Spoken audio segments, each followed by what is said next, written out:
नमस्कार, आप देख रहे हैं सुदर्शन न्यूज। मैं हूं आपके साथ शिवम दत्त मेहता और स्वागत है आपका जनमत में, एकमात्र ऐसा शो जहां पर पोल के माध्यम से आप भाग ले सकते हैं हर खबर पर आपकी राय हम दिखाते हैं आपको। बस आपको सोशल मीडिया प्लेटफॉर्म एक्स पर जाना है, #JNMAT टाइप करना है, चाहे हिंदी में करिए चाहे अंग्रेजी में करिए, और फिर सीधा आप हमारे पोल तक पहुंच जाएंगे। अपना वोट दीजिए और हर खबर पर आपका जो नतीजा है उसको हम हर रात 9 बजे जनमत में दिखाते हैं। और आज जिन विषयों पर हम चर्चा करने वाले हैं उनके ऊपर भी एक नजर डाल लेते हैं कि कौन से वो विषय रहेंगे। पहला विषय, महत्वपूर्ण विषय, मालीवाल के आंसू। क्या कहते हैं, क्या सच्चाई है इसके बारे में, आपकी क्या राय है, जनता का क्या मत है, ये हम आपको बताएंगे जनमत में। तो बैठे रहिए, बिल्कुल तैयार रहिए। मालीवाल के आंसुओं का खुलासा करेंगे कि आखिर क्यों वो रो पड़ी कोर्टरूम में। आगे बढ़ेंगे, बात करेंगे अगले फ्लोर ग्राफिक्स में जब हम जाएंगे तो बात करेंगे बीमारी या बहाना जो है, सच्चाई क्या है। इससे अगले फ्लोर ग्राफिक्स में बीमारी या बहाना अरविंद केजरीवाल के द्वारा लगाया जा रहा है, क्योंकि उन्होंने कहा है कि हम मुझे एक्सटेंशन दे दीजिए, जो 2 जून को उनको वापस जाना है, 1-2 जून को। ये कह रहे नहीं, थोड़ा और समय चाहिए। इसके बाद हम आपको बताएंगे अगले फ्लोर ग्राफिक्स में रईसजादे की रिपोर्ट में कैसे खेल हो गया। वो भी है जो पुणे कार एक्सीडेंट केस है, बिल्कुल जिस पे ही बात करने वाले हैं, जो शराब के नशे में इसने 2 लोगों को मौत के घाट उतार दिए। इस रईसजादे की रिपोर्ट में जो खेल हुआ, जो झोल हुआ, उसके बारे में विश्लेषण करेंगे। आगे बढ़ेंगे, फिर बात करेंगे, आपको बताएंगे कैसे देश में तापमान 50 यानी हाफ सेंचुरी पार हो गया है। इतना खतरनाक टेम्परेचर कैसे हो रहा है, इतना तापमान क्यों बढ़ रहा है, और आपको क्या करना चाहिए ताकि आप बच सकें। बहुत खतरनाक ये मौसम है, इसका भी विश्लेषण आपको बताएंगे। और आगे बढ़ेंगे, बात करेंगे इस्लामिक बाजार की। जी हां, एक व्यक्ति ने कैसे एक जगह का नाम ही बदल दिया, उसको इस्लामिक मुसलमान बाजार का नाम दे दिया। वो भी आपको देखना है, जनमत में ही आपको देखने को मिलेगा। महत्वपूर्ण मुद्दे आज के। शुरुआत करते हैं पहली खबर से। जनमत में खबर की शुरुआत करेंगे स्वाति मालीवाल मामले से, जिसमें विभव कुमार को 30 हजारी कोर्ट से सोमवार को बड़ा झटका लगा है। कोर्ट ने विभव की जमानत याचिका पर उसको खारिज कर दिया है और विभव कुमार 30 हजारी कोर्ट के फैसले के खिलाफ हाई कोर्ट जाएंगे। फिलहाल वे न्यायिक हिरासत में जेल में बंद हैं। विभव कुमार के वकील ने बचाव में अदालत के सामने दलील पेश की। उन्होंने सुनवाई में कौरवों और द्रौपदी का जिक्र कर दिया। सोचिए क्या बातें कर रहे हैं। इसी बीच कोर्ट में सुनवाई के दौरान स्वाति मालीवाल रोने लगी। वो परेशान हो गई, वो दुखी थी। उनके ऊपर मारपीट की गई थी, उनके साथ ये आरोप है। बचाव पक्ष के वकील ने कहा कि इस केस में विभव के खिलाफ जिन धाराओं के तहत एफआईआर दर्ज की गई है उनका कोई औचित्य नहीं बनता। इस केस में आईपीसी 308 के तहत मुकदमा दर्ज करने का कोई मतलब नहीं है। तमाम दलीलें दी गई हैं विभव के वकील के द्वारा। आखिर क्या है पूरा मामला, देखिए हमारी खास रिपोर्ट और जानिए क्यों रो पड़ी स्वाति मालीवाल।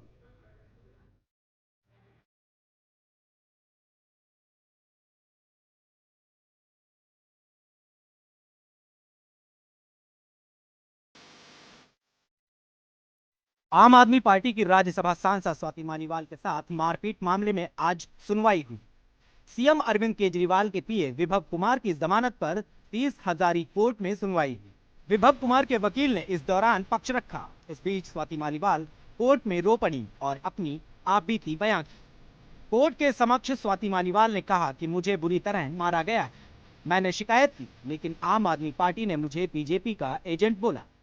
आगे उन्होंने सीएम अरविंद केजरीवाल पर आरोप लगाया कि वो आरोपी को लेकर कभी लखनऊ तो कभी कहीं और लेकर जा रहे थे। इनके पास बहुत बड़ी मशीनरी है, ट्रोल्स की मशीनरी है। इन्होंने पूरी मशीनरी मेरे पीछे झोंक दी है। तो वहीं दूसरी ओर विभव के वकील ने कहा कि स्वाति मालीवाल ने सीएम के ड्राइंग रूम की जगह इसलिए चुनी क्योंकि वहां कोई सीसीटीवी नहीं है। वे जानती थी कि वहां कोई सीसीटीवी नहीं है, इसीलिए उन्होंने ऐसी जगह चुनी जिससे बाद में आरोप आसानी से लगाए जा सके। इसी दलील के बाद स्वाति मालीवाल अदालत में रो पड़ी। बता दें कि स्वाति मालीवाल के साथ 13 मई को मुख्यमंत्री आवास पर मारपीट हुई थी। वे सीएम अरविंद केजरीवाल से मिलने गई थी। मारपीट मामले में स्वाति ने 16 मई को एफआईआर दर्ज कराई, जिसके बाद दिल्ली पुलिस ने आरोपी विभव को 18 मई को दिल्ली पुलिस ने हिरासत में ले लिया। फिलहाल विभव कुमार हिरासत में हैं।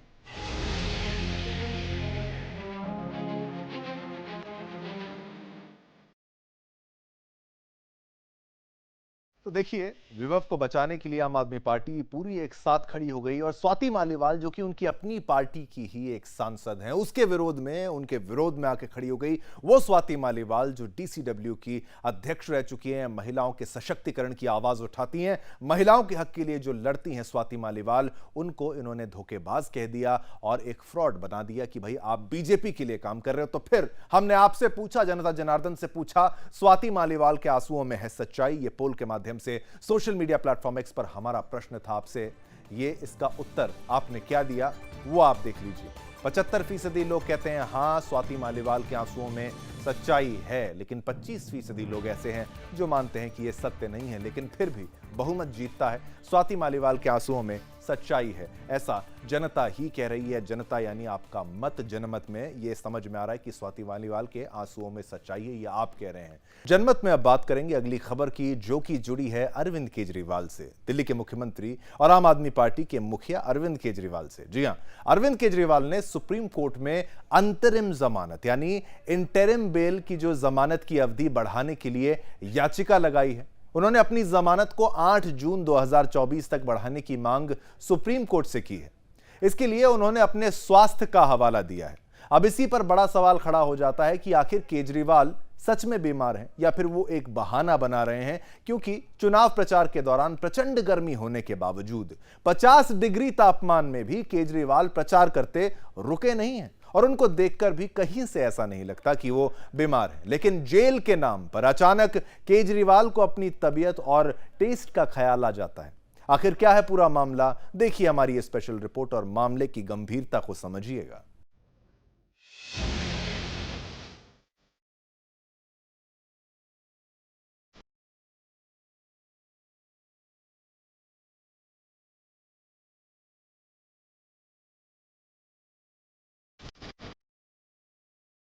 दिल्ली के मुख्यमंत्री और आम आदमी पार्टी के मुखिया अरविंद केजरीवाल ने सुप्रीम कोर्ट में अंतरिम जमानत की अवधि बढ़ाने के लिए याचिका लगाई है। उन्होंने अपनी जमानत को 8 जून 2024 तक बढ़ाने की मांग सुप्रीम कोर्ट से की है। इसके लिए उन्होंने अपने स्वास्थ्य का हवाला भी दिया है। सीएम केजरीवाल ने सुप्रीम कोर्ट में याचिका लगाई है कि 1 जून 2024 को खत्म हो रही उनकी चुनाव प्रचार के लिए दी गई जमानत को 1 सप्ताह के लिए बढ़ा दिया जाए। उन्होंने कहा है कि उन्हें इस 1 सप्ताह में कुछ मेडिकल चेकअप करवाने हैं, जिसके लिए उन्हें बढ़ी हुई जमानत चाहिए। आप नेता और दिल्ली सरकार में मंत्री आतिशी ने इस विषय में बताया है कि केजरीवाल के शरीर में कीटोन का स्तर अधिक पाया गया है और जेल में 7 किलो वजन घटा है। आतिशी ने बताया कि उनका वजन भी अचानक कम हुआ है। ऐसे में डॉक्टरों ने इससे किडनी को नुकसान और कैंसर जैसी गंभीर बीमारियों का खतरा बताया है। डॉक्टरों ने उसे गंभीर मेडिकल चेकअप करवाने की सलाह दी है। उन्हें पूरे शरीर का पीटी स्कैन करवाने को कहा गया है। इसी कारण से अरविंद केजरीवाल को 1 सप्ताह की अतिरिक्त जमानत चाहिए। Delhi's Chief Minister Mr. Arvind Kejriwal has filed for a 7-day extension of his interim bail. As everybody knows, when he was in ED custody, when he was in judicial custody, he lost 7 kgs of weight. This sudden weight loss, unexplained weight loss, is a matter of concern for doctors. Despite being out of custody and under medical supervision, he has not been able to regain that weight again. Early tests have indicated that his ketone levels are extremely high. Unexplained sudden weight loss along with high ketone levels could be the indicator of some serious medical ailments, including damage to the kidneys, including cancer as well. And therefore, doctors have suggested that he needs to have a set of series of investigation, including PET scan of his entire body and other such serious tests. Because for diseases, be it like cancer, be it like kidney diseases, detecting them at early stages is extremely important because these are rapidly progressing diseases. So this is why we have asked for a 7-day extension so that he can get all of these tests done, start whatever medication has to be started, and then 1 week later on 9th he would surrender instead of on 2nd. ये बात मुख्यमंत्री जी के वकील की तरफ से court में भी कही गई थी कि जब से उनको कस्टडी में लिया गया 15 मार्च से, तब से लगातार उनका जो वजन है वो घट रहा है। तिहाड़ में भी उनका वजन घट रहा था और बाद में जब वो दिल्ली में अपने घर भी आ गए हैं तब भी उनका वजन जो है वापस वो रीगेन नहीं कर रहे हैं। जो कि जनरली काफी चिंता का विषय होता है। कई टेस्ट उन्होंने कराए, मगर डॉक्टर्स की राय ये है कि उनको दो चीजें, एक तो वजन का घटना और दूसरा कीटोन का हाई लेवल होना इंडिकेट करता है कि कहीं कोई गंभीर बीमारी ना हो, और उसको रूल आउट करने के लिए एक तो उनके किडनी और उनके पेट स्कैन कराने की बात हो रही है, जिसके अंदर कैंसर का टेस्ट जो है पूरी बॉडी का किया जाता है।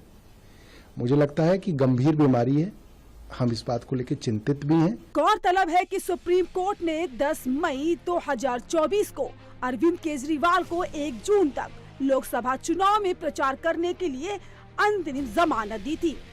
उन्हें 2 जून को कोर्ट के सामने आत्मसमर्पण करना था। इससे पहले भी वह जेल में स्वास्थ्य को लेकर कई दावे कर चुके हैं। आम आदमी पार्टी ने दावा किया था कि तिहाड़ जेल में ले जाने के बाद सीएम केजरीवाल का वजन 4.5 किलोग्राम कम हुआ था। हालांकि इस दावे को तिहाड़ प्रशासन ने नकारते हुए बताया था कि वह जेल में 65 किलोग्राम के आए थे और उतने ही बने रहे। सीएम केजरीवाल को गिरफ्तार करने के बाद प्रवर्तन निदेशालय ने कोर्ट को बताया था कि वह अपना स्वास्थ्य बिगाड़ने के लिए आम और मिठाई खा रहे थे। ऐसा वह जेल के भीतर अपना स्वास्थ्य बिगाड़ने के लिए कर रहे थे ताकि उन्हें स्वास्थ्य आधार पर जमानत मिल सके। अब इसी पर बात बड़ी हो गई है। आखिर केजरीवाल सच में बीमार है या फिर एक बहाना बना रहे हैं? क्योंकि चुनाव प्रचार के दौरान प्रचंड गर्मी होने के बावजूद 50 डिग्री तापमान में भी केजरीवाल प्रचार करते नहीं रुके और उनको देखकर भी कहीं से ऐसा नहीं लगता कि वह बीमार हैं।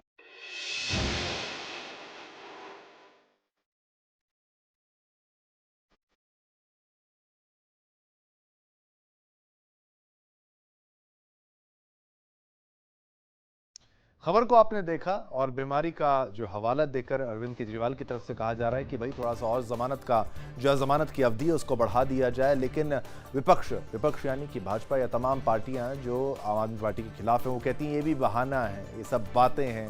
हमने आपसे पूछा, जनता से पूछा, जनता ज्यादा बेहतर जानती है। जनमत में हमारा प्रश्न था आपसे, सोशल मीडिया प्लेटफॉर्म एक्स पर जेल से बचने के लिए बहाना बना रहे हैं केजरीवाल। केवल 9% लोगों ने ना बोला, 9% लोगों ने, 91% 91% लोगों ने हाँ यानी यस में जवाब दिया है। तो आप कह रहे हैं, जनता कह रही है कि जेल से बचने के लिए बहाना बना रहे हैं अरविंद केजरीवाल। ये और कुछ नहीं है, महज बहाना है, क्योंकि जेल में आम खाने का आरोप इनके ऊपर लगा है, मीठी वस्तुएं खाने का आरोप इनके ऊपर लगा है, जबकि इनको डायबिटीज की बीमारी है और अपने साथ खिलवाड़ करने का एक आरोप लगाया गया है। सच्चाई कितनी है, कानूनी दांवपेच बहुत सारे हैं, लेकिन हम आपको वो दिखा रहे हैं जितना हमें पता है, जितना ओपन प्लेटफॉर्म पर है, और ये है जेल से बचने के लिए बहाना अरविंद केजरीवाल का। जनता ने कह दिया है।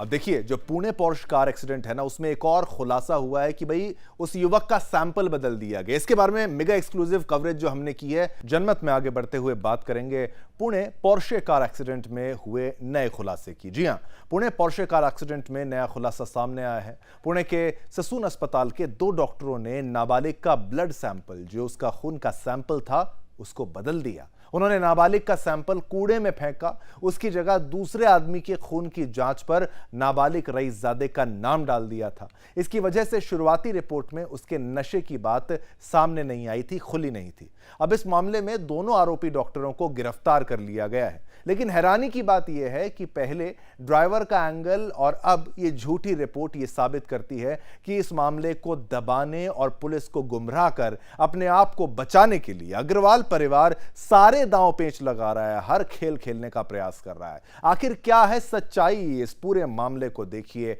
हमारी ये स्पेशल रिपोर्ट में और मामले की गंभीरता को समझिएगा।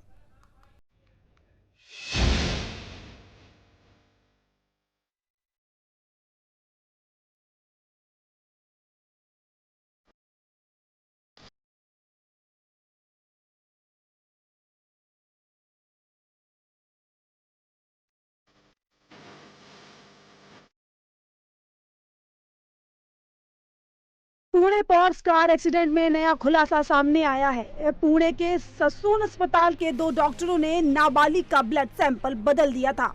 उन्होंने नाबालिग का सैंपल कूड़े में फेंक दिया। उसकी जगह दूसरे आदमी के खून की जांच पर नाबालिग रईसजादे का नाम डाल दिया था। इसकी वजह से शुरुआती रिपोर्ट में उसके नशे की बात नहीं खुली थी। अब पुलिस ने इन दोनों डॉक्टरों को गिरफ्तार कर लिया है। इस मामले में पुणे के पुलिस कमिश्नर अमितेश कुमार ने मीडिया को बताया और यह पता चला है कि जो सनून अस्पताल में सैंपल लिया गया था और जिस पर वहां के डॉक्टरों ने आरोपित का नाम लिखकर और सील करके जांच के लिए फॉरेंसिक को भेजा था, वह असल में नाबालिग आरोपित का नहीं था। उन्होंने बताया कि जब नाबालिग का सैंपल भेजने वाले डॉक्टरों से पूछताछ की गई तो पता चला कि उन्होंने असली ब्लड सैंपल को कूड़ेदान में फेंक दिया था। इसकी जगह पर दूसरे व्यक्ति का ब्लड सैंपल लेकर उस पर नाबालिग का नाम लिख दिया गया था। इस मैटर में जो 304 आईपीसी का गुना दाखिल किया गया था, उस केस में आज अर्ली मॉर्निंग आवर्स में 120 B IPC criminal conspiracy, 467 forgery और 201, 213 और 214 आईपीसी डिस्ट्रक्शन ऑफ एविडेंस, ये सेक्शंस बढ़ाए गए हैं। इसमें कल इवनिंग आवर्स में हमारे पास फोरेंसिक रिपोर्ट्स प्राप्त हुई है और फोरेंसिक रिपोर्ट से ये पता चला है कि जो ससून हॉस्पिटल में सैंपल कलेक्ट किया गया था, जिसको वहां के डॉक्टर ने सील करके ये जुवेनाइल एक्यूज्ड का नाम लिख करके वो जो फोरेंसिक को भेजा था, वो सैंपल उस जुवेनाइल एक्यूज्ड का नहीं था। ये वो निष्कर्ष पे जो औंध की सैंपल हमने औंध हॉस्पिटल में जो हमने सैंपल सेकेंड सैंपल शाम को ली थी और जिसको डीएनए प्रोफाइलिंग के लिए भेजी थी, उसके तहत ये बात सामने आई। औंध का सैंपल ये जुवेनाइल एक्यूज्ड का है और वो सैंपल उस जुवेनाइल एक्यूज्ड के फादर के डीएनए से भी मैच होता है।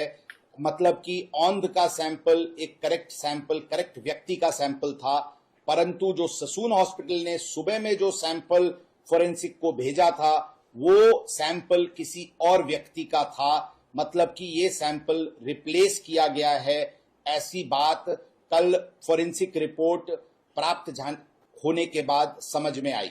इसके बाद जो डॉक्टर हैं जिन्होंने सील करके ये रिपोर्ट फोरेंसिक को भेजी थी, उनको कल हमने डिटेन किया था। उनके प्राथमिक तपास में ये बात सामने आई कि उन्होंने जुवेनाइल एक्यूज्ड का सैंपल लिया था, लेकिन उसने उसको डस्टबिन में फेंका था और उसने एक किसी और व्यक्ति का सैंपल से उसको रिप्लेस करके उस जुवेनाइल एक्यूज्ड का नाम लिख करके उसको फोरेंसिक लैब को भेजा था।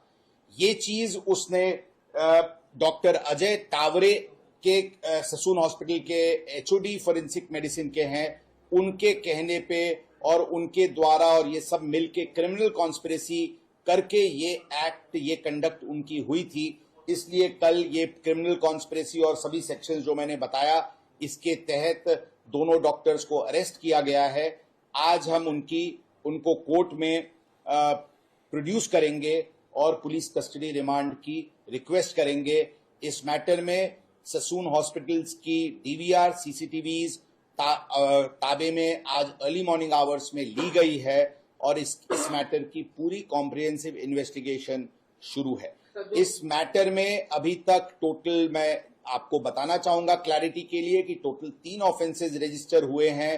304 IPC culpable homicide not amounting to murder, जो पहला दिन फर्स्ट ऑफेंस रजिस्टर हुआ था, उसमें जुवेनाइल एक्यूज्ड अभी ऑब्जर्वेशन होम में है। उस केस में ये जो मैं अभी बताया वो सेक्शंस बढ़ाए गए हैं और उसमें 2 एक्यूज्ड को अरेस्ट किया गया है। उसमें जुवेनाइल एक्यूज्ड के फादर को भी आरोपी इस क्रिमिनल कॉन्स्पिरेसी में किया गया है, उनका भी प्रोडक्शन वारंट लेकर के उसके तहत कार्रवाई की जाएगी।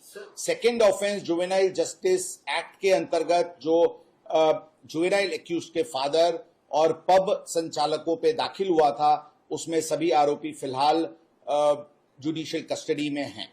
थर्ड ऑफेंस जो किडनैपिंग का दाखिल हुआ था, उसमें जुवेनाइल एक्यूज्ड के ग्रैंडफादर फिलहाल पुलिस कस्टडी में हैं और उसमें जुवेनाइल एक्यूज्ड के फादर को प्रोडक्शन पे लेने के लिए एप्लीकेशंस मूव की गई है और उसके अंतर्गत कार्रवाई की जा रही है। इस मैटर में मैं सिर्फ इतना ही बताना चाहूंगा कि पूरी तरीके से कॉम्प्रिहेंसिव कोऑर्डिनेटेड दृष्टि से युद्ध पात्री पे, वॉर फुटिंग पे इन्वेस्टिगेशन शुरू है।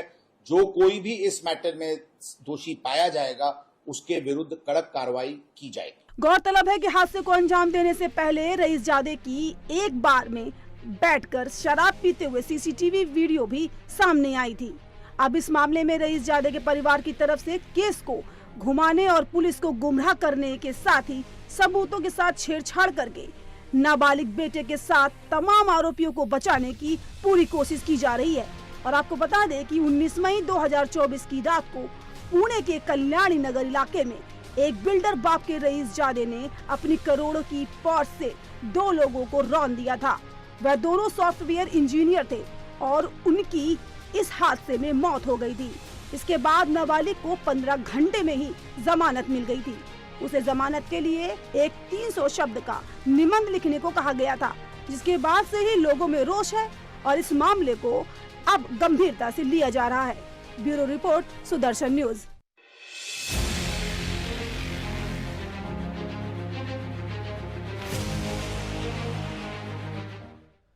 अपनी पूरी खबर को देखा और ये आरोप किस तरीके से डॉक्टर्स पर लगा हुआ है और पूरा एक तंत्र लगा है इसमें कि भाई वो व्यक्ति फंसे ना, वो लड़का फंसे ना, लेकिन सत्य की हमेशा जीत होती है। परत दर परत सारे उनके अपराध सामने आ रहे हैं, सारी चालाकियां बिल्कुल फेल हो रही हैं, सामने सच्चाई आ रही है। हमने आपसे प्रश्न पूछा था क्योंकि आप ज्यादा बेहतर जानते हैं, आप जनता जनार्दन हैं। कानून को गुमराह करना चाहता है क्या अग्रवाल परिवार? और देखिए एक तरफा ये पूरा पोल, हाँ में जवाब देने वाले 96%, 96%, केवल 4% लोग ना में जवाब दे रहे हैं। इसका मतलब कानून को गुमराह करना चाहता है अग्रवाल परिवार, ये आप भी मानते हैं। जनमत में आगे बढ़ेंगे और बात करेंगे प्रचंड गर्मी की, जिसका कहर पूरे देश में आग की तरह बरस रहा है। उत्तर पश्चिम भारत के मैदानी इलाकों समेत देश के मध्य और पूर्वी हिस्से में प्रचंड गर्मी से त्राहिमाम मची है। नौतपा में देश का आधा हिस्सा तप रहा है। राजस्थान के फौलादवी में शनिवार को पारा 50 डिग्री सेल्सियस तक पहुंच गया। प्रदेश के अन्य स्थानों और दूसरे राज्यों के अधिकतर क्षेत्रों में पारा जो है वो 45 से 48 डिग्री के बीच बना हुआ है। इसको देखते हुए राजस्थान में रेड अलर्ट जारी किया गया है। अभी अगले 5 दिनों आसमानी आग से कोई राहत नहीं मिलने वाली है। इसी बीच एक बेहद दुखद खबर सामने आई है। भारत पाकिस्तान स्थित जैसलमेर बॉर्डर पर तैनात बीएसएफ का एक जवान बलिदानी हो गया। बलिदानी जवान की पहचान अजय कुमार के तौर में हुई है। इतनी प्रचंड गर्मी में हमारे देश के नौजवान सीमा की सुरक्षा में लगे रहते हैं और ये हादसा हो चुका है। बताया गया है कि जवान की मौत हीट स्ट्रोक की वजह से हुई। वर्तमान में देश भर में प्रचंड गर्मी का रूप देखने को मिल रहा है। इसका असर रेगिस्तानी बॉर्डर पर भी है, जहां तापमान 55 डिग्री से भी ऊपर चला गया है। इस भीषण गर्मी की वजह से बीएसएफ जवान भी परेशान हैं। राजस्थान में भीषण जल संकट के कारण कई शहरों में एक दिन छोड़कर जलापूर्ति शुरू की गई है। भारत मौसम विज्ञान विभाग ने रविवार को बताया कि राजस्थान, हरियाणा, पश्चिम उत्तर प्रदेश, पश्चिमी मध्य प्रदेश, विदर्भ और गुजरात के कुछ क्षेत्रों में लू चल रही है। इन राज्यों में रात के समय भी अत्यधिक गर्मी पड़ रही है। गर्मी इतनी भयंकर है कि इसका कहर पहाड़ी इलाकों में भी बरस रहा है। जम्मू कश्मीर के जम्मू संभाग और हिमाचल प्रदेश के मैदानी इलाकों में भी पारा 40 के ऊपर बना हुआ है और लू भी चल रही है, हीट वेव है। बात करें महाराष्ट्र की तो महाराष्ट्र के अकोला में जिला प्रशासन ने 31 मई तक धारा 144 लगा दी है और किसी भी तरह की जनसभा करने पर रोक भी लगा दी गई है। अकोला में शुक्रवार और शनिवार को अधिकतम तापमान 45 डिग्री और उससे ऊपर रहा। गर्मी का कहर देख भोपाल में ट्रैफिक सिग्नल का समय आधा कर दिया गया है। जी हां, जब रेड लाइट होती है तो लोगों को हीट वेव में ज्यादा देर खड़ा रहना ना पड़े इससे बचाने के लिए, इसीलिए रेड लाइट का समय आधा कर दिया गया है। क्या मैदान, क्या पहाड़, गर्मी हर जगह चरम पर है। गर्मी के चलते पहाड़ों पर लोगों के पसीने छूट रहे हैं। कश्मीर के काजीगुंड में रविवार को 43, कोकरनाग में 22 और जम्मू संभाग में के भद्रवा में 23 साल बाद मई में दूसरा सबसे उच्चतम तापमान दर्ज किया गया है। प्रदेश के सभी पहाड़ों पर भी दिन का पारा सामान्य से 4 से 9 डिग्री ऊपर चल रहा है। आईएमडी के अनुसार पंजाब, हरियाणा, चंडीगढ़, दिल्ली, राजस्थान के अधिकतर क्षेत्रों में 29 मई तक प्रचंड गर्मी जारी रहेगी। इस दौरान यूपी, मध्य प्रदेश, गुजरात, छत्तीसगढ़ और महाराष्ट्र के कुछ क्षेत्रों में भी भीषण गर्मी महसूस की जाएगी। इसी बीच राहत की खबर यह है कि पश्चिम बंगाल, असम और मेघालय समेत पूर्वोत्तर के कुछ इलाकों में भीषण गर्मी से कुछ राहत मिलने की उम्मीद है, क्योंकि बंगाल की खाड़ी में उठा चक्रवात रेमल के तट से टकराने के बाद इन इलाकों में बारिश हो सकती है और तेज हवाएं चल सकती हैं। इसी बीच राजस्थान से बेहद ही हैरान करने वाली तस्वीर सामने आई है। इस तस्वीर को देख आप लोग भी कहेंगे कि वह गर्मी में रहना और उसके तेज ताप का फायदा उठाना कोई भारत के फौजियों से सीखे। एक फौजी ने तपती रेत में पापड़ भुना, ये देखिए तस्वीर देखिए, पापड़ भुना और प्रचंड गर्मी के हालात बताए। आप तस्वीरों में देख सकते हैं कि किस तरीके से जवान गर्मी में तपती रेत पर पापड़ सेक रहे हैं और इसका उन्होंने वीडियो भी जारी किया है और वीडियो जारी करके ये बताने की कोशिश आखिर की है कि कितनी भी गर्मी क्यों ना हो, वह फौलाद की तरह बॉर्डर पर देश की रक्षा के लिए तैनात हैं। गर्मी के तेज की वजह से जो इतनी गर्मी हो चुकी है कि उस पर आप पापड़ तो क्या रोटी भी सेक सकते हैं। चलिए इसी के साथ आगे बढ़ते हैं और अब आगे बात करते हैं उत्तर प्रदेश की गर्मी की। पहले आप ये तस्वीर देख लीजिए, तो आपने देखी जहां पर पापड़ वो पका रहे थे। अब बात करते हैं उत्तर प्रदेश की, जो गर्मी से झुलसा देने वाले हालात वहां पूरे उत्तर प्रदेश में है। और ये तस्वीरें लोगों की देखिए, कैसे खुद को बचाने के लिए कोई छाते का इस्तेमाल कर रहा है, कोई कपड़ा मुंह पे लपेट रहा है, कोई पानी पी रहा है। रविवार को राज्य के ज्यादातर हिस्सों में चढ़ा हुआ पारा प्रचंड गर्मी का एहसास करा रहा था। झांसी में 47 डिग्री सेल्सियस से ज्यादा पारा हो गया था। आगरा में 46, कानपुर में 46, इतना यहाँ पर जो तापमान था वो बढ़ गया था। ग्राफिक्स भी हम आपको बताएं, अगर इस पूरे सिलसिले की बात करें, गर्मी कितनी ज्यादा है, ग्राफिक्स के माध्यम से भी आपको समझाने का अगर प्रयास करें तो जानिए ग्राफिक्स के माध्यम से। जी हां, उत्तर प्रदेश के सबसे गर्म शहर कौन से थे इस लिस्ट में, वो आपको बता दें। झांसी, ये तस्वीर देखिए, झांसी 47 डिग्री था। अब उरई देखिए 45, प्रयागराज 44, फतेहपुर हम दिखाएंगे आपको 44, ये सारे आंकड़े। सुल्तानपुर में आप देखिए 44 डिग्री जो है वो पारा है। इटावा 44 है, हरदोई वो भी 44 है। लगभग 44-40 से ऊपर ही हर जगह जो तापमान है वो आपको देखने को मिल रहा है। और ये यूपी के सर्वाधिक गर्म शहर हैं, झांसी, आगरा, बुलंदशहर, एटा, मैनपुरी एरिया और आसपास के इलाके येलो अलर्ट कहा जा रहा है। इसी की बात भी कर लेते हैं, आखिर कहां लागू है अलर्ट, तो इसमें शामिल हैं बांदा, चित्रकूट, कौशाम्बी, प्रयागराज, फतेहपुर, प्रतापगढ़, रायबरेली, मेरठ व आसपास जो है लू चलने के आसार हैं। अब बात करते हैं कि आखिर ये घातक कितनी गर्मी है। बिल्कुल, ये देखिए येलो अलर्ट कहां जारी है, वो हमने आपको तस्वीरें दिखाई। अब ये बताते हैं कितनी घातक है। केंद्रीय स्वास्थ्य और परिवार कल्याण मंत्रालय के एक डेटा की रिपोर्ट के हिसाब से मुताबिक उन्होंने बताया है, national centre of disease control द्वारा साझा किए गए आंकड़ों में बताया कि 1 मार्च से अब तक देश में हीट स्ट्रोक के 16,000 से अधिक मामले रिपोर्ट किए गए हैं, जबकि 60 से अधिक लोगों की मौत हो चुकी है। उच्च तापमान का सेहत पर गंभीर दुष्प्रभाव हो सकता है। ये मस्तिष्क की समस्याओं से लेकर आपको बताएं किडनी, लिवर फेलियर तक के जोखिमों को बढ़ाने वाली हो सकती हैं। पिछले कुछ दिनों में ओपीडी और आपातकालीन चिकित्सा विभाग में हीट स्ट्रोक के मामलों में वृद्धि हुई है। ज्यादातर रोगी मुख्य रूप से शरीर के तापमान में वृद्धि, सुस्ती, कमजोरी और मुंह सूखने जैसे लक्षणों के साथ आ रहे हैं।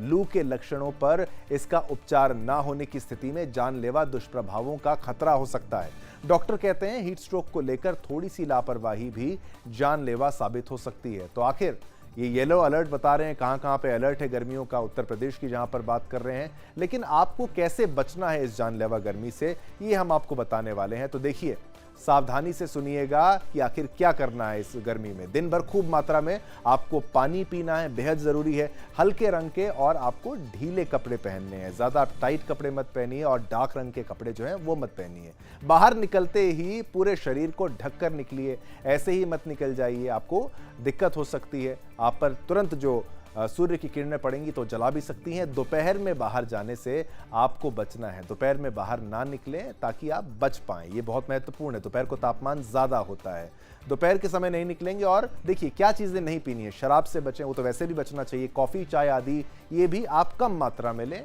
हम आपको मना नहीं कर रहे हैं, लेकिन इससे थोड़ा सा बचें, कम करना है आपको। शराब से तो बचना ही है, शराब बिल्कुल नहीं पीनी है, डिहाइड्रेशन का शिकार हो जाएंगे, आपके साथ कुछ हो सकता है। निर्जलीकरण होने का खतरा है, दिन भर में खूब मात्रा में पानी पीते रहें, इसीलिए मैं कह रहा हूं पानी आपको पीना है। हीट स्ट्रोक से भी आपको बचना है, नींबू पानी पीना है। और क्या है पूरा, ये देखिए रिपोर्ट के माध्यम से हमने आपको बताया क्या है हमारी पूरी रिपोर्ट, और एक रिपोर्ट भी हम चलाने का प्रयास करेंगे। गर्मी के कारण हीट वेव जैसी गंभीर स्थिति बन गई है। तेज धूप और लू के थपेड़ों से हर व्यक्ति प्रभावित हो रहा है और इस बढ़ती गर्मी से लोगों को कई स्वास्थ्य समस्याएं का सामना करना पड़ रहा है। और इन परिस्थितियों में यदि किसी को लू लग जाए तो उसे तुरंत ही इमरजेंसी में उपचार आवश्यक होता है, नहीं तो उसके दिमाग, दिल, गुर्दे और मांसपेशियों को गंभीर नुकसान पहुंचाया जा सकता है, यहां तक कि उस व्यक्ति की मृत्यु भी हो सकती है। सुदर्शन न्यूज में हमेशा से ही हमारा प्रयास रहता है कि हम अपने दर्शकों का हर परिस्थिति के बारे में उनको जागरूक करें, जिससे वह समय रहते सावधानियां अपनाकर स्वयं को सुरक्षित कर सके। आइए देखते हैं कि लू से बचने के लिए हम क्या कर सकते हैं और क्या ना करें। सावधानी बरतें, लू से बचें, क्या करें? घर से बाहर निकलते समय गमछा, टोपी, चश्मा एवं छाते का उपयोग करें। हल्के रंग के ढीले सूती कपड़े पहनें तथा कड़ी धूप से बचें। पर्याप्त मात्रा में तरल पेय पदार्थ जैसे छाछ, लस्सी, नमक चीनी का घोल, नींबू का पानी एवं आम के पन्ने का सेवन करें। प्यास की इच्छा ना होने पर भी बार बार पानी पिएं। निर्जलीकरण से बचने के लिए ORS घोल का सेवन करें। यात्रा करते समय पानी हमेशा साथ में रखें। संतुलित हल्का व नियमित भोजन करें। जिन खिड़कियों और दरवाजों से गर्म हवा आती है उन पर रिफ्लेक्टर जैसे एल्यूमीनियम, पन्नी, गत्ते या काले पर्दे लगाएं। वृद्धों, बच्चों एवं गर्भवती महिलाओं का विशेष ध्यान रखें। अधिक परिश्रम के बीच में आराम भी करें। घर की छत पर चूना अथवा सफेद रंग का पेंट करें। जहां तक संभव हो घर में ही रहें और सूर्य के संपर्क से बचें। स्थानीय मौसम के पूर्वानुमान को सुनें और आगामी तापमान में होने वाले परिवर्तन के प्रति सतर्क रहें। लू लगने के लक्षणों को पहचानें। यदि कमजोरी लगे, सिर दर्द हो, उल्टी महसूस हो, मांसपेशियों में ऐंठन हो और चक्कर आए तो तुरंत डॉक्टर को दिखाएं। लू से प्रभावित व्यक्ति को छाया में लिटाकर सूती गीले कपड़ों से पोंछें अथवा नहलाएं या शरीर के ऊपर पानी का स्प्रे करें। आपात स्थिति से निपटने के लिए प्राथमिक उपचार का प्रशिक्षण लें। जानवरों को छाया में बांधें और उन्हें पर्याप्त पानी पिलाएं। क्या ना करें? चाय, कॉफी एवं शराब का सेवन ना करें। तेज धूप में बाहर ना निकलें। धूप में खड़े वाहनों में बच्चों एवं पालतू जानवरों को ना छोड़ें। अधिक प्रोटीन वाले तथा बासी खाद्य पदार्थों का सेवन ना करें। तो देखा आपने, इस भीषण गर्मी में लू से बचने के लिए, अपने आप को सुरक्षित रखने के लिए हमें क्या सावधानियां अपनानी चाहिए। आशा करता हूं कि सुदर्शन न्यूज द्वारा दी गई इस जानकारी से आपको लाभ होगा और आप हीट वेव से सुरक्षित रहेंगे। जय हिंद। तो देखा हमने आपको सलाह दी और ये युवा पत्रकार प्रदोष चौहान के थे जिन्होंने आपको बताया कैसे हीट वेव में क्या करना चाहिए और एक रिपोर्ट के माध्यम से आपको समझाया। पोल भी हमको बताते हैं आपको, जो हमने आपको ट्विटर पे, सोशल मीडिया प्लेटफॉर्म एक्स पर पूछा। 50 डिग्री की गर्मी में आप बरत रहे हैं सावधानी? 14% लोग जो नहीं बरत रहे हैं, बरत लीजिए सावधानी। 86% लोग तो बरत रहे हैं। सभी को बरतनी है सावधानी, बहुत महत्वपूर्ण है। जनमत में आगे बढ़ेंगे और बात करेंगे लैंड जिहाद की। जी हां, भारत के पड़ोसी देश नेपाल से लैंड जिहाद का मामला सामने आया है। यहां मोहतारी जिले में हिंदू संगठनों ने एक प्राचीन मंदिर पर मुस्लिम घुसपैठियों द्वारा कब्जे की साजिश रचने का आरोप लगाया है। मंदिर का नाम लक्ष्मी नारायण मठ है, जिसे आसपास के लोग मठियानी मठ के नाम से जानते हैं। नेपाल का सबसे बड़ा मठ कहा जाने वाला ये मंदिर सैकड़ों वर्षों पुराना है। आखिर इसके साथ क्या हुआ और कौन सा लैंड जिहाद का मामला है, देखिए हमारी स्पेशल रिपोर्ट और मामले की गंभीरता को समझिए।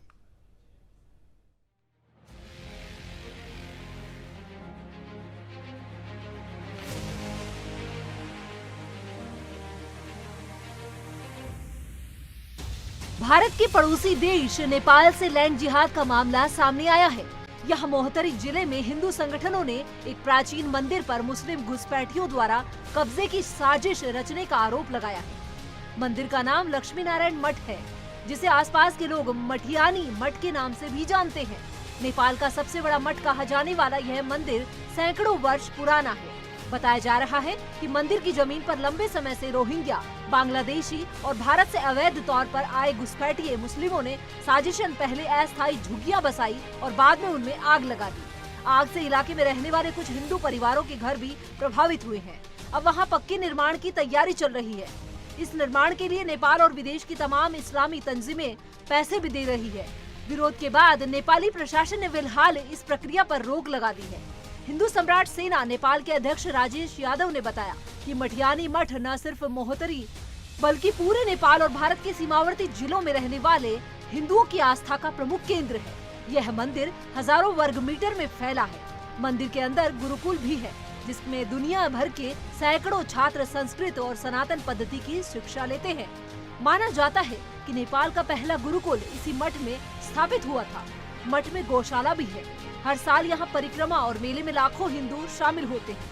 राजेश ने बताया कि महोत्तरी के मटियानी नगर पालिका में बने इस मठ के आसपास लगभग 20% आबादी मुस्लिमों की है और यह आबादी धीरे धीरे बांग्लादेश, रोहिंग्या और भारत से घुसपैठ करके आ रहे मुस्लिमों की वजह से बढ़ी है। लगभग 2 साल पहले मंदिर की खाली पड़ी जमीनों पर मुस्लिम घुसपैठियों ने अस्थायी झुग्गियां बना डाली।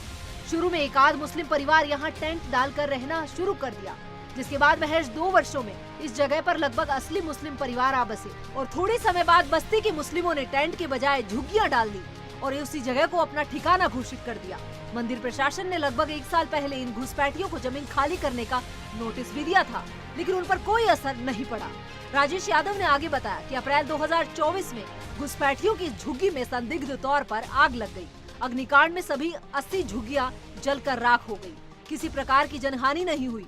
बताया गया कि अंडा उबालते हुए एक मुस्लिम परिवार के घर से उठी आग ने पूरी बस्ती को चपेट में ले लिया। हालांकि हिंदू सम्राट सेना सहित तमाम अन्य नेपाली हिंदू संगठन इस अग्निकांड को एक साजिश बता रहे हैं और हमें बताया गया कि इस आगजनी के बाद बस्ती के सभी मुस्लिमों ने अचानक ही एक स्वर में अपने सभी पहचान पत्र और सरकारी कागजात जल जाने की दुहाई देनी शुरू कर दी। आरोप है कि यह साजिश रोहिंग्या, बांग्लादेशी और अन्य देशों के घुसपैठी मुस्लिमों को नेपाली नागरिक साबित करने का है। कुछ ही समय में इस बस्ती के पास नेपाल और अन्य देशों की मुस्लिम तंजीमों का जमावड़ा शुरू हो गया। सोशल मीडिया पर बस्ती के मुस्लिमों को निरीह और लाचार बताकर उनकी मदद की अपील की जाने लगी। इस मदद में सबसे पहले की मांग 80 से अधिक परिवारों को पक्के घर देने की थी। इस मांग को कुछ नेपाली पार्टियों ने सरकार तक पहुंचाना शुरू कर दिया, जिसमें वामपंथी दल प्रमुख है। कुछ ही दिनों में करोड़ों रुपए जमा भी कर लिए गए। मंदिर की जमीन पर अनुदान के लिए भीड़ जमा होने लगी और पक्के निर्माण की आहट को देखकर मंदिर मैनेजमेंट ने नेपाली प्रशासन से अपनी जमीन बचाने की गुहार लगाई। हालांकि इस गुहार का नेपाली प्रशासन पर कोई असर नहीं पड़ा। आखिरकार हिंदू संगठनों ने इस मामले में हस्तक्षेप किया। मई 2024 से हिंदू सम्राट सेना सहित कई अन्य समूहों ने गांव-गांव और शहर-शहर इस अतिक्रमण की साजिश के खिलाफ जमीनी अभियान चलाया। नेपाल सरकार और स्थानीय प्रशासन को भी ज्ञापन देकर चेताया गया कि अगर मंदिर की जमीन पर कब्जा हुआ तो आंदोलन होगा। दोनों पक्षों में बढ़ रहे तनाव को देखकर प्रशासन को देखते हुए नेपाली प्रशासन सतर्क हो गया। बताया जा रहा है कि मई महीने के पहले सप्ताह में नेपाली प्रशासन ने इस विवाद की जांच बैठा दी। जांच रिपोर्ट आने तक किसी भी प्रकार के कच्चे या पक्के निर्माण पर रोक लगा दी गई है। मंदिर की जमीन पर पुलिस की गश्त बढ़ा दी गई है। प्रशासनिक सख्ती के बावजूद मुस्लिम पक्ष मठ की जमीन छोड़ने के लिए तैयार नहीं है और अभी भी उस जमीन पर चोरी छिपे मुस्लिम समुदाय के कुछ लोगों द्वारा अस्थायी निर्माण करवाया जा रहा है। आग से पीड़ित सैकड़ों लोगों की लिस्ट में 7 से 8 घर हिंदुओं के भी हैं। राजेश यादव ने बताया कि वो मुट्ठी भर हिंदू परिवार खुद ही मुस्लिमों से पीड़ित है और साथ ही वो नेपाल प्रशासन का हर प्रकार से सहयोग करने को तैयार है। Bureau report, Sudarshan news. ये हमारा प्रश्न आपसे रहा ट्विटर पर, जो सोशल मीडिया प्लेटफॉर्म एक्स पर हमने आपसे प्रश्न पूछा, ये था लैंड जिहाद के मामलों में सरकार को उठाना चाहिए सख्त कदम। 3% लोग ही ना कह रहे हैं, 97% लोग कह रहे हैं हाँ कदम उठाना चाहिए, बेहद जरूरी है, जल्द एक्शन ले सरकार। तो ये आपका मत है, जनता का मत, हमने आपका बताया। आगे बढ़ते हैं। जनमत में अगली खबर है बाजार जिहाद से जुड़ी हुई। जी हां, सही सुना है आपने, लव जिहाद और लैंड जिहाद के बाद अब बाजार जिहाद भी शुरू हो गया है। उत्तर प्रदेश के मथुरा जिले के कोसी कला में एक बाजार का नाम एक मुस्लिम दुकानदार ने बदल दिया। उसने अपने यहां से दिए जाने वाले सामान के झोले और प्रचार सामग्री पर पंजाबी बाजार का नाम बदलकर इस्लामिक बाजार कर दिया। अब आप इसको बाजार जिहाद भी बोल सकते हैं या फिर नाम जिहाद भी। पंजाबी बाजार में वाहिद कुरैशी नाम के एक शख्स की कपड़ों की दुकान है। उसकी ये दुकान ट्रेंड नेवर एंड्स नाम से है। वाहिद कुरैशी ने अपनी दुकान पर दिए जाने वाले सामान के झोले पर इस्लामिक बाजार नाम से पता छपवा लिया। उसकी दुकान से सामान खरीदने वाले एक शख्स ने जब झोले पर यह बदला हुआ पता देखा तो उसने सोशल मीडिया पर इस संबंध में पोस्ट डाली। उसके बाद क्या हुआ, देखिए हमारी खास रिपोर्ट और मामले की गंभीरता को समझिएगा।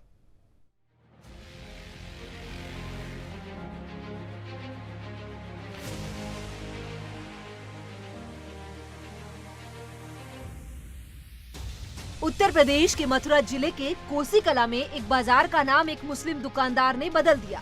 उसने अपने यहाँ से दिए जाने वाले सामान के झोले और प्रचार सामग्री पर पंजाबी बाजार का नाम बदलकर इस्लामिक बाजार कर दिया। दुकानदार को गिरफ्तार करके जेल भेज दिया गया है। जानकारी के अनुसार मथुरा के कोसी कला में पंजाबी बाजार में वाहिद कुरैशी नाम के एक शख्स की कपड़ों की दुकान है और उसकी यह दुकान ट्रेंड नेवर एंड्स नाम से है। वाहिद कुरैशी ने अपनी दुकान पर दिए जाने वाले सामान के झोले पर इस्लामिक बाजार नाम से पता छपवाया। उसकी दुकान से सामान खरीदने वाले एक शख्स ने जब झोले पर यह बदला हुआ पता देखा तो उसने सोशल मीडिया पर इस संबंध में पोस्ट डाली। इसके बाद पंजाबी बाजार के लोग आक्रोशित हो गए। उन्होंने विरोध प्रदर्शन करना चालू कर दिया। इसके बाद मौके पर पुलिस पहुंची। दुकानदार वाहिद कुरैशी को पुलिस ने हिरासत में ले लिया। उसकी दुकान पर छापा मारा और उसकी दुकान से 25 किलो सामान के झोले बरामद किए। वाहिद कुरैशी को इसके बाद पुलिस गिरफ्तार करके कोर्ट में पेश करने ले गई। यहाँ उसे एसडीएम ने जमानत देने से इनकार कर दिया। इसके बाद उसे जेल भेज दिया गया। उसे 14 दिन के लिए जेल भेजा गया है। कोसी कला नगर पालिका परिषद ने भी दुकानदार को नोटिस जारी किया है। एक रिपोर्ट में बताया गया है कि वाहिद की दुकान के बगल में ही मस्जिद है और यहाँ पहले पंजाबी समुदाय ने दुकानें किराए पर ली थी, लेकिन बीते कुछ वर्षों में मुस्लिमों की दुकानें यहाँ पर बढ़ी है। इसके बाद यह घटना सामने आई है और यह भी बताया गया कि दुकानदार ने इस्लामिक बाजार लिखे झोले का फोटो अपने व्हाट्सएप पर लगा रखा है। उसने इस पूरे मामले पर हंगामा होने के बाद यह फोटो नहीं हटाई। तो वहीं स्थानीय दुकानदारों ने इस मामले की केंद्रीय एजेंसी से जांच करवाने की मांग की है। Bureau report, Sudarshan news.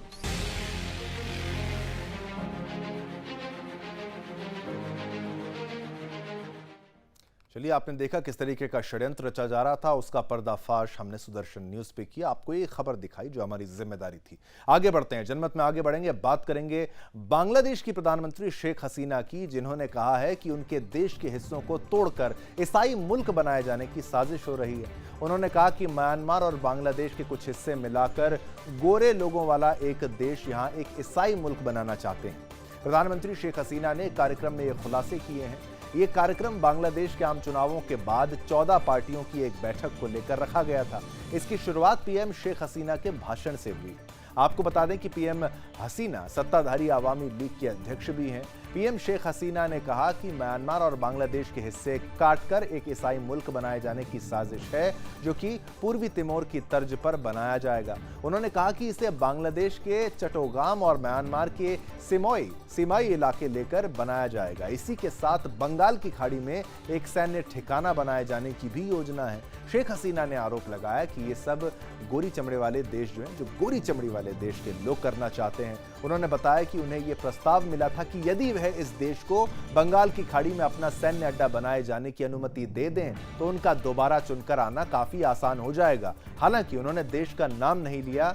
इसी कड़ी में पीएम शेख हसीना ने कहा कि वह अपने देश के हिस्सों को बेचकर सत्ता में नहीं आना चाहती थी। उन्होंने लोगों को चेताया कि अभी आगे और भी समस्याएं बांग्लादेश के लिए खड़ी की जाएंगी, लेकिन उनसे घबराने की आवश्यकता नहीं है। पीएम हसीना ने नया ईसाई मुल्क बनाने के बारे में कहा कि साजिश करने वालों की नजरें बंगाल की खाड़ी पर हैं। अब गौर करने वाली बात यह है कि शेख हसीना ने अपने बयान में नए मुल्क बनाने की कोशिश करने वाले देश का नाम नहीं लिया, लेकिन अंदाजा लगाया जा रहा है कि उनका इशारा अमेरिका की तरफ है। इससे पहले भी वह आरोप लगा चुकी हैं कि अमेरिका उनकी सरकार का तख्ता पलट करके इस्लामी कट्टरपंथियों को सत्ता में बिठाना चाहता है। अमेरिका बांग्लादेश के चुनावों पर भी लगातार प्रश्न उठाता आया है। उसने बांग्लादेश के कई अधिकारियों पर अमेरिका में घुसने पर रोक लगाई थी। वहीं शेख हसीना ने पूर्वी तिमोर का उदाहरण दिया, जो कि एक ईसाई मुल्क है और 2002 में ही बना है। आपकी जानकारी के लिए बता दें कि तिमोर द्वीप के एक हिस्से में बसे इस देश को पुर्तगाल ने 1974 में छोड़ दिया था। इसके बाद इस पर इंडोनेशिया का कब्जा हो गया। हालांकि यहाँ कई समूह पैदा हो गए जिन्होंने तिमोर के एक हिस्से को आजाद करवा लिया। आपको जानकर हैरानी होगी कि तिमोर में 99% जनता ईसाई है। तो एक ईसाई देश हमारे पड़ोस में बन सकता था, यानी बांग्लादेश के लिहाज से ये महत्वपूर्ण और ये बड़ा खुलासा हुआ है जो कि शेख हसीना के द्वारा किया गया है। ये तो महत्वपूर्ण खबर थी, लेकिन अंतर्राष्ट्रीय जगत की अब राष्ट्रीय जो खबर है बड़ी आपको बताऊं। जनमत में आगे बढ़ते हुए बात करेंगे राजकोट गेम जोन अग्निकांड की, जो आप जानते हैं बड़ा हादसा हुआ था। गुजरात के राजकोट शहर में शनिवार शाम हुए हादसे में लगातार राज्य सरकार कार्रवाई कर रही है। अब सरकार ने लापरवाही बरतने के लिए 2 पुलिस निरीक्षकों और नागरिक कर्मचारियों सहित 7 अधिकारियों को निलंबित किया है। इसके अलावा मामले में अब तक कुल 3 लोगों को गिरफ्तार कर लिया गया है। रविवार को 2 लोगों को गिरफ्तार करने के बाद सोमवार को इस मामले में एक अन्य आरोपी को गिरफ्तार किया गया है। बता दें कि टीआरपी गेम जोन में भीषण आग लगने से 12 बच्चों समेत 27 लोगों की मौत हो गई। हादसे में गेम जोन के मालिक और प्रबंधक को हिरासत में ले लिया गया। मामले की जांच विशेष जांच दल एसआईटी कर रही है। एक सरकारी विज्ञप्ति में कहा गया है कि मंजूरी दिए बिना गेम जोन को चलाने की अनुमति देने के लिए अधिकारियों को जिम्मेदार ठहराया गया है। इस मामले में सभी पर लापरवाही बरतने का आरोप लगाया गया है। खास बात यह है कि शनिवार को जिस गेम जोन में आग लगी थी उसे बिना फायर एनओसी के चलाया जा रहा था। अब इस मामले पर गुजरात के गृह मंत्री हर्ष सांघवी का भी बयान आया है। उन्होंने क्या कुछ कहा इस मामले में आपको सुनाते हैं। देखिए, राजकोट के घटना में जो मृतदेह थे, जो शव थे, उसमें से ब्लड अवेलेबल ना होने के कारण उनके बोन्स के माध्यम से ये डीएनए टेस्ट करने की खास तरीके से आवश्यक थी। उनके परिवारजन और जो मृतदेह थे वो दोनों में से ये बोन्स कलेक्ट किए गए थे और उसको गांधीनगर तक पहुंचने में काफ़ी समय ना लगे, इसके लिए मुख्यमंत्री जी ने तात्कालिक एयर एम्बुलेंस की व्यवस्था की थी और वो एयर एम्बुलेंस के माध्यम से कल सुबह 5 बजे यहाँ पे सभी प्रकार के जो टेस्ट के लिए आवश्यक बोन्स और ब्लड थे वो सभी यहाँ पे पहुँचे थे। एफएसएल में कल सुबह 5 बजे से ये प्रक्रिया चालू हो गई थी। आज दोपहर को 4:30 बजे तीसरी साइकिल का एक रिपोर्ट आएगा, उसके माध्यम से जिनके भी ये डीएनए मैच होते हैं वो सभी परिवारजनों का संपर्क किया जाएगा। ये प्रक्रिया कुल मिला के 8 से 9 स्टेप में होती है। सबसे पहले बोन्स को चेक किया जाता है और वो बोन्स में से जो प्रॉपर बोन जो क्वालिटी है उसको डीएनए एक्सट्रैक्ट करने के लिए भेजा जाता है। डीएनए एक्सट्रैक्ट होते ही डीएनए की क्वांटिटी और क्वालिटी चेक की जाती है। डीएनए का जो सैंपल होता है वो उसको पीसीआर के माध्यम से जो साइकिल होती है उसके माध्यम से चेक किया जाता है। डीएनए का उसके बाद प्रोफाइलिंग किया जाता है। प्रोफाइलिंग के बाद उसको एनालिसिस किया जाता है। तो इसी के साथ जनमत के आज के कार्यक्रम में ये महत्वपूर्ण मुद्दे आज के लिए आपके लिए इतने ही थे। मुझे यानी शिवम दत्त मेहता और मेरी पूरी टीम को आज्ञा दीजिए। हम सभी की तरफ से आप सभी को जय हिंद, जय भारत, जय हिंदुस्तान।